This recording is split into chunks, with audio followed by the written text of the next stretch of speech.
What's good, fam? It's your boy Urban Gossip back with a wholesome update that's got the internet buzzing. NBA YoungBoy is back in Utah, and his neighbor just dropped the sweetest story about him that you don't want to miss. We're talking cookies, kindness, and a side of YoungBoy you've never seen before. Hit that like button, subscribe, and let's dive in. So, NBA YoungBoy, aka Kentrell Gaulden, is back in his Utah neighborhood, Olympus Cove, after serving time for a federal gun charge and spending time in a halfway house. He's been keeping a low profile, but his neighbor Judy Zone just gave an interview with KUTV that's going viral.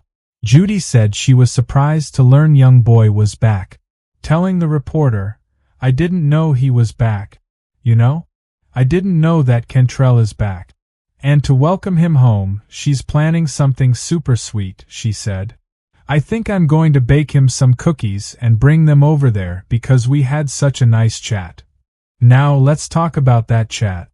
Judy shared that she and YoungBoy met after a little incident last year when one of his dogs attacked her dog, and she had to protect her pet. But even after that, she had nothing but good things to say about him.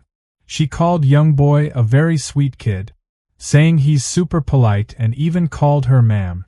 She also admitted she's never listened to his music, and YoungBoy's response was pure gold. He said, "I don't recommend it."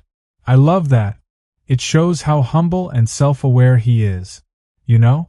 Fans know YoungBoy's music is raw and real, but hearing him say that to his neighbor, it's such a genuine moment.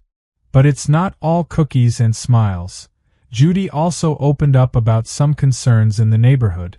She mentioned that YoungBoy brought heavily armed security with him, and it's making some residents uneasy. She said she was stopped by two guards dressed in black with bulletproof vests. One of them even had an AK strapped to his chest. Judy said it introduces this level of anxiety, especially since the street near YoungBoy's property is public, and people have been walking their dogs there for years.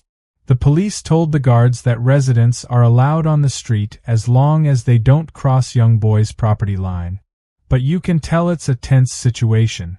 Still, I think it's amazing that Judy is focusing on the positive. She could have been upset about the dog incident or the security, but instead, she's choosing kindness by baking cookies for YoungBoy. And let's be real, YoungBoy's been through a lot lately. He just got out of a halfway house. He's dealing with legal battles, and he's trying to stay out of trouble while making music for his fans. So, having a neighbor show him this kind of love, that's gotta mean the world to him. It's a reminder that even with all the drama, there's still good people out there rooting for him. I'm loving this story, y'all. It's so rare to see this side of YoungBoy. He's usually so private, and we know he doesn't do a lot of interviews. So, hearing Judy Zone talk about how sweet and polite he is, it's heartwarming. I'm curious, though, do you think YoungBoy will accept those cookies? And how do you think he's handling the tension with the neighbors? Drop your thoughts in the comments, and let's get that convo going. If you're hyped for more NBA YoungBoy updates, hit that notification bell so you don't miss a thing. That's all for today, fam. If you liked this video, smash that like button, subscribe, and let's get to 10,000 views on this one. Big love to YoungBoy and his neighbor Judy. Stay safe, stay blessed, and I'll catch y'all in the next one. Peace.